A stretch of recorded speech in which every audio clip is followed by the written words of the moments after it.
এখনি চ্যানেলটা সাবস্ক্রাইব করুন। বাবা, এই গ্রামের মাঝের বটগাছটার দিকে তাকাও।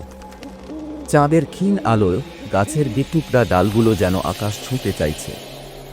এই গাছের ডালে এক বৃদ্ধা এক রাতে গলায় রশি দিয়ে ঝুলে মরেছিল। অসহায়, একাকী, কারো সঙ্গ পায়নি সে।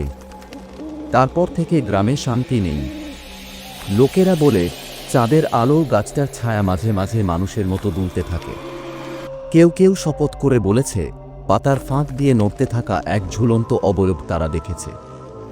বাবা, বৃদ্ধ মানুষটা গম্ভীর স্বরে বলে, যে ওই গাছের নিচ দিয়ে যায় তার কানে শোনা যায় ফিসফিসানি। আমাকে কেন ফেলে গেলে? আমি কি তোমাদের মানুষ ছিলাম না? অনেকে ফিরে আসেনি, আর কেউ ফিরে এলে বলে বরফ শীতল হাত হঠাৎ তাদের কাঁধে চেপে বসেছিল।